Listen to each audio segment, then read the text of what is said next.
네, 대리기사 폭행 사건에 연루된 세월호 유가족이 경찰에 출석했습니다. 당초 어제 출석할 예정이었으나 오늘 출석했습니다. 경찰은 유가족들에 대한 조사를 통해 쌍방 폭행 여부 등 정확한 경위를 조사할 예정입니다. 취재기자 연결해 자세한 내용 들어봅니다. 임성우 기자. 네, 사회일보입니다. 네, 유가족들이 언제쯤 출석을 했습니까? 네, 오후 4시 반쯤 김병권 전 세월호 가족대책위원회 위원장과 김현기 전 수석부위원장 등 유가족 5명이 서울 영등포경찰서로 출석했습니다. 유가족 5명이 경찰서를 찾았는데요. 이 가운데 김병권 전 위원장과 김현기 전 수석부위원장이 정문으로 들어왔고 나머지 유가족 3명은 뒷문을 통해 경찰서를 찾았습니다. 조금 전부터 본격적인 조사가 시작됐습니다. 대리기사 행인과 또 유가족의 주장이 크게 엇갈리고 있는 만큼 조사가 끝나기까지는 상당한 시간이 필요할 것으로 보입니다.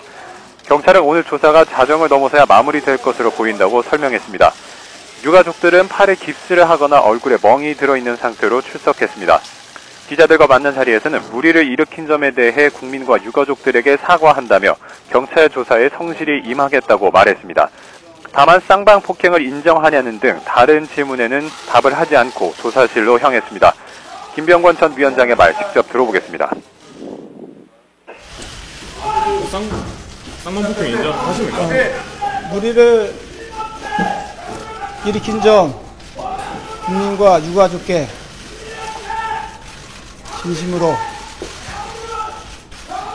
심려를 많이 끼쳐드린 점 죄송하게 생각하고 사과드립니다. 그리고 경찰 조사에 성실하게 임하겠습니다. 쌍방 폭행은 인정하십니까? 그 상처는 맞아서 생기신 건가요? 폭행당해서 생기신 건가요? 네, 일단 유가족들은 참고인 신분으로 조사를 받게 되는 거죠? 예, 그렇습니다. 오늘 출석한 세월호 참사 유가족 5명은 모두 참고인 신분으로 조사를 받게 됩니다. 아직 5명 모두 폭행 혐의를 받고 있는 것은 아닌데요. 다만 경찰은 폭행 혐의를 입증하는 것에 대해서 상당한 자신감을 내비치고 있습니다.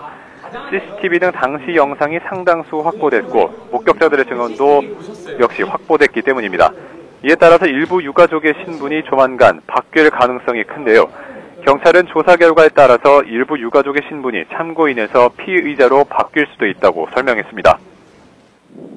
네, 지금 양측의 주장이 엇갈리고 있는데요. 쟁점은 무엇입니까?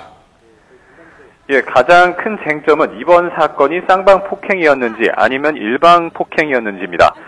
대리기사와 행인 등은 유가족들과 함께 있던 새정치민주연합 김현 의원과 말다툼을 벌이는 과정에서 세월호 유가족들이 일방적으로 폭력을 휘둘렀다고 주장하고 있습니다. 반면 세월호 유가족들은 일방적인 폭행이 아니었고 자신들도 폭행을 당했다고 주장하고 있는 상황입니다. 오늘 출석하는 모습을 봐도 유가족 가운데 일부가 부상을 당한 것을 확인할 수가 있습니다. 경찰 조사도 이 부분에 대해 집중적으로 이뤄질 것으로 보이는데요. 경찰은 CCTV 등 현장 화면과 더불어 목격자를 상당수 확보한 것으로 전해졌습니다. 특히 현장에 있던 또 다른 대리기사의 진술을 토대로 정확한 경위를 파악하는 데 주력하고 있습니다.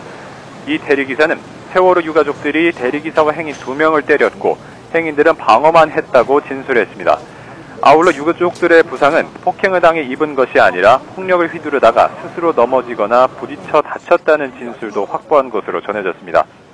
또 폭행 시비에 연루된 행인 2명에 대해서는 싸움을 말리는 과정에서 일어난 일이라고 보고 면책 대상이 될 수 있는지도 검토하고 있는 것으로 알려졌습니다.